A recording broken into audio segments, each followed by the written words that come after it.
Assalamu alaikum students. Welcome to day 13 Quran challenge. இன்ஷால்லா இன்றைக்கி நாங்கள் சூரா மரியம் சாப்டரை நாங்கள் கண்டினியூ பண்ண போகிறோம். அவுது பில்லாஹி மினஷ் ஷைத்தானிர் ரஜீம் பிஸ்மில்லாஹிர் ரஹ்மானிர் ரஹீம். அளவற்ற அருளாளனும் நிகரற்ற அன்புடையவனுமாகிய அல்லாஹ்வின் பெயரால் ஆரம்பிக்கிறேன். மனிதர்களே, நிச்சயமாக அல்லாஹ்தான் என்னுடைய இரட்சகனும் உங்களின் இரட்சகனும் ஆவான். ஈசாவாகிய நான் அல்ல. ஆகவே அவன் ஒருவனையே நீங்கள் வணங்குங்கள், இதுதான் நேரான வழி என்று ஈசா கூறினார். Jesus also declared, Surely Allah is my Lord and your Lord, so worship him alone. This is the straight path. ஆனால் அவர்களிலுள்ள பல்வேறு கருத்து கொண்ட கூட்டத்தார்கள் இதை பற்றி தங்களுக்கிடையே கருத்து வேறுபாடு கொண்டனர். ஆகவே நாம் கூறிய இதனை நிராகரிப்போருக்கு மகத்தான மறுமை நாளின் பெரும் காட்சியை காணுமிடத்தில் கேடுதான் உண்டு. Yet their various groups have differed among themselves about him. So woe to the disbelievers when they face a tremendous day. மேலும் நபியே, நியாயத்தீர்ப்பளிக்கப்பட்டு காரியம் முடிக்கப்பட்டு விடும்போது மிக்க கைசேதமான அந்த நாளை பற்றி நீர் அவர்களுக்கு அச்சமூட்டி எச்சரிக்கை செய்வீராக. இன்னும் இன்றைய தினம் அவர்கள் அது பற்றி மறதியில் இருக்கிறார்கள், அவர்களோ விசுவாசம் கொள்ள மாட்டார்கள். And warn them, O Prophet, of the day of regret, when all matters will be settled while they are engrossed in heedlessness and disbelief. என் தந்தையே, நிச்சயமாக நான் என்னிடம் அறிவிலிருந்து உமக்கு வந்திராதது திட்டமாக வந்திருக்கிறது. ஆகவே நீர் என்னை பின்பற்றுவீராக, அப்பொழுது நான் உமக்கு செவ்வையான வழியை காட்டுவேன் என்றும். O dear Father, I have certainly received some knowledge which you have not received. So follow me and I will guide you to the straight path. என் தந்தையே, ஷைத்தானை நீர் வணங்காதீர். நிச்சயமாக ஷைத்தான் மிக கிருபையுடையோனாகிய ரஹ்மானுக்கு மாறு செய்பவனாக இருக்கிறான் என்றும். O dear Father, do not worship Shaitan. Surely Shaitan is ever rebellious against the most compassionate. பின்னர் அவர் அவர்களையும் அல்லாஹ்வையன்றி அவர்கள் வணங்கிக் கொண்டிருந்தவற்றையும் விட்டு விலகிக் கொண்ட போது இஸ்ஹாக்கையும் யாக்கூபையும் அவருக்கு சந்ததிகளாக நாம் அன்பளிப்பாக அளித்தோம். அவர்கள் ஒவ்வொருவரையும் நபியாக நாம் ஆக்கினோம். So after he had left them and what they worshipped besides Allah, we granted him Isaac and Jacob and made each of them a prophet. மேலும் இவ்வேதத்தில் மூசாவை பற்றி நபியே நினைவு கூர்வீராக. நிச்சயமாக அவர் தேர்ந்தெடுக்கப்பட்டவராக இருந்தார். இன்னும் அவர் நம்முடைய தூதராக நபியாக இருந்தார். And mention in the book, O Prophet, the story of Moses. He was truly a chosen man and was a messenger and a prophet. இன்னும் தூர் சினாய் மலையின் வலப்பக்கத்திலிருந்து அவரை நாம் கூப்பிட்டோம். இரகசியம் பேசுகிறவராக அவரை நாம் நமக்கு நெருக்கமாக்கியும் வைத்தோம். We called him from the right side of mountain Tur and drew him near, speaking with him directly. மேலும் இத்ரீஸை பற்றி நபியே இவ்வேதத்தில் நினைவு கூர்வீராக. நிச்சயமாக அவர் மிக்க உண்மையாளராக நம்முடைய நபியாக இருந்தார். And mention in the book, O Prophet, the story of Enoch. He was surely a man of truth and a prophet. அத்னு என்ற நிலையான சொர்க்கங்கள் அவர்களுக்கு கூலியாகும். அவை எத்தகையவை என்றால், ரஹ்மான் தான் நல் அடியார்களுக்கு அவை மறைவாக இருக்கும் நிலையில் வாக்களித்துள்ளான். நிச்சயமாக அவனுடைய வாக்கு வரக்கூடியதாகவே உள்ளது. They will be in the gardens of eternity, promised in trust by the most compassionate to his servants. Surely his promise will be fulfilled. அவற்றில் அவர்கள் சலாம் எனும் சாந்தி என்பதை தவிர வார்த்தைகளால் வேறு வீணானதை செவியேற்க மாட்டார்கள். அவற்றில் அவர்களுக்கு காலையிலும் மாலையிலும் மிக்க மேலான உணவும் உண்டு. There they will never hear any idle talk, only greetings of peace, and there they will have their provisions morning and evening. அந்த ஸ்வர்க்கம் எத்தகையதென்றால், நம் அடியார்களில் பயபக்தியுடையவர்களுக்கு அதை நாம் அனந்தரமாக்கி விடுவோம். That is paradise which we will grant to whoever is devout among our servants. அதற்கு முன்னர் யாதொரு பொருளாகவும் இல்லாதிருக்க நாம் தான் அவனை படைத்தோம் என்பதை மனிதன் நினைத்து பார்க்க வேண்டாமா? Do such people not remember that we created them before when there were nothing? ஆகவே நபியே, உமது இரட்சகன் மீது சத்தியமாக நாம் அவர்களையும் அவர்கள் வணங்கிக் கொண்டிருக்கிற ஷைத்தான்களையும் நிச்சயமாக உயிர் கொடுத்து ஒன்று திரட்டுவோம். பின்னர் நரகத்தை சூழ முழந்தாளிட்டவர்களாக அவர்களை நாம் நிச்சயமாக முன்னிலைப்படுத்துவோம். By your Lord, O Prophet, we will surely gather them along with the devils and then set them around hell on their knees. இன்னும் உங்களில் எவரும் சிராத் எனும் பாலமான அதற்கு வரக்கூடியவராகவே அல்லாது இல்லை. உமது இரட்சகன் மீது இது கட்டாயமான முடிவு செய்யப்பட்டதாக ஆகிவிட்டது. There is none of you who will not pass over it. This is a decree your Lord must fulfill. இன்னும் அவர்களுக்கு முன்னர் நாம் எத்தனையோ கூட்டத்தாரை அழித்திருக்கிறோம். அவர்கள் தளவாடங்களாலும் தோற்றத்தாலும் மிக அழகானவர்கள் ஆவர். Imagine, O Prophet, how many people we have destroyed before them, who were far better in luxury and splendor. நபியே, நம்முடைய வசனங்களை நிராகரித்தோனே நீர் பார்த்தீரா? அவன் மறுமையிலும் நான் நிச்சயமாக செல்வமும் பிள்ளையும் கொடுக்கப்படுவேன் எனவும் கூறினான். Have you seen, O Prophet, the one who rejects our revelations yet boasts, I will definitely be granted plenty of wealth and children if there is an afterlife? மறுமையில் அவன் கூறியது போன்றது உண்டா என்ற மறைவானதை அவன் அறிந்திருக்கின்றானா, அல்லது அர் ரஹ்மானிடத்தில் அது பற்றியதொரு உறுதிமொழியை பெற்றிருக்கிறானா?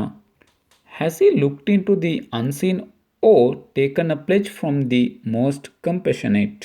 அவ்வாறன்று தங்களை இவர்கள் வணங்கியதையும் அத்தெய்வங்கள் நிராகரிப்பார்கள். இவர்களுக்கு விரோதமாகவும் அவர்கள் ஆகிவிடுவார். But no, those gods will deny their worship and turn against them. நபியை நிராகரிப்போரை தீயவைகளை செய்யுமாறு தூண்டிக் கொண்டிருப்பதற்காகவே ஷைத்தான்களை நாம் அவர்களிடம் அனுப்பியிருக்கிறோம் என்பதை நீர் பார்க்கவில்லையா? Do you, O Prophet, not see that we have sent the devils against their disbelievers, constantly inciting them? ஏனென்றால் வானங்களிலும் பூமியிலும் உள்ள மனிதர்கள், ஜின் இனத்தவர், அமரர்கள் ஆகியோரில் ஒவ்வொருவரும் அடிமையாக வந்தே அல்லாமல் வேறு இல்லை. There is none in the heavens or the earth who will not return to the most compassionate in full submission. நிச்சயமாக விசுவாசம் கொண்டு நற்கர்மங்களையும் செய்கிறார்களே, அத்தகையோர் அவர்களுக்கு விசுவாசிகளின் இதயங்களில் நேசத்தையும் அர் ரஹ்மான் நிச்சயமாக ஏற்படுத்தி கொடுப்பான். As for those who believe and do good, the most compassionate will certainly bless them with genuine love. அவர்களுக்கு முன்னர் எத்தனையோ தலைமுறையினரை நாம் அளித்திருக்கிறோம். அவர்களில் எவரையேனும் நீர் காண்கின்றீரா? அல்லது அவர்களுடைய இலேசான சப்தத்தை ஏனும் நீர் கேட்கின்றீரா? Imagine how many peoples we have destroyed before them. Do you still see any of them? Or even hear from them the slightest sound? Okay students, question number 1 from this chapter. ஈசா நபி அவங்க அல்லாஹ் தாலாவை பற்றி கூறின அந்த statement என்ன? அதாவது அல்லாஹ்வை வணங்குமாறு அவங்க ஒரு வசனம் ஒன்று கூறினாங்க.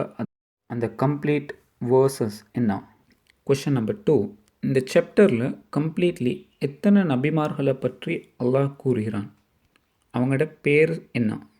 இன்ஷா அல்லாஹ் நாங்கள் இன்றைக்கு ஸ்டார்ட் பண்ண போகிற அடுத்த சூரா சூரத்து ஷுஆரா. தமிழ் மீனிங் கவிஞர்கள், இங்கிலீஷ் த போயட்ஸ். இது 227 வசனங்களை கொண்ட ஒரு சூரா. மக்காவில் இறக்கப்பட்ட ஒரு சூரா.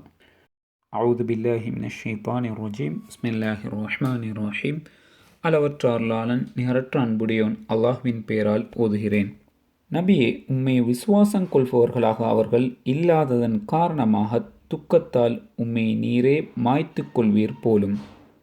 Perhaps you, O Prophet, will grieve yourself to death over their disbelief. நாம் நாடினால் வானத்திலிருந்து ஓர் அத்தாட்சியை அவர்கள் மீது இறக்கியிருப்போம். அப்போது அவர்களுடைய கழுத்துகள் அதற்கு குனிந்து பணிந்தவையாக ஆகிவிடும்.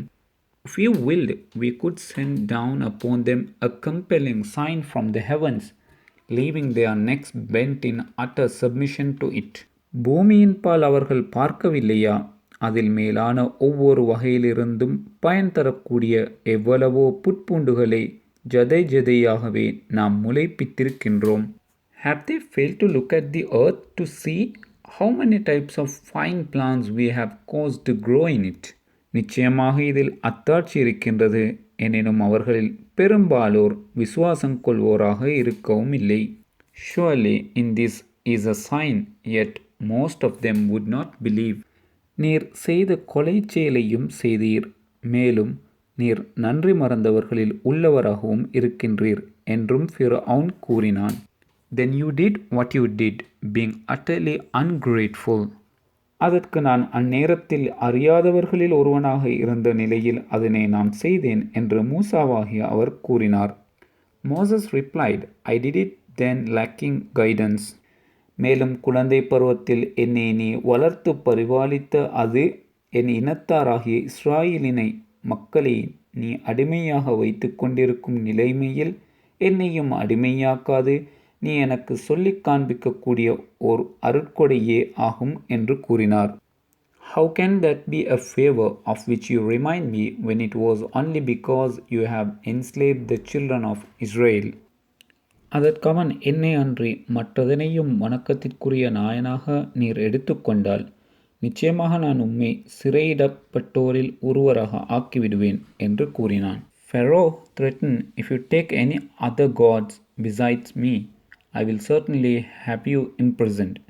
அதற்கு அவர் தெளிவான அத்தாட்சியாக ஒரு பொருளை நான் உன்னிடம் கொண்டு வந்தாலுமா என்று கேட்டார். Moses responded, even if I bring you a clear proof. அதற்கு அவன் நீர் உண்மையாளர்களில் இருப்பின் அதனை கொண்டு வாரும் என்று கூறினான். Pharaoh demanded, bring it then if what you say is true. ஆகவே மூசாவாகி அவர் தன் தடியை போட்டார். உடனே அது தெளிவானதொரு மலைப்பாம்பாகிவிட்டது. So he threw down his staff and behold, it became a real snake. ஆகவே தங்களுடைய கயிறுகளையும் தங்களுடைய தடிகளையும் அவர்கள் போட்டார்கள். ஃபிரௌனுடைய கௌரவத்தின் மீது சத்தியமாக நிச்சயமாக நாமே வெற்றியாளர்கள் என்றும் கூறினார்கள். So they cast down their ropes and staffs, saying, by Pharaoh's might it is we who will surely prevail.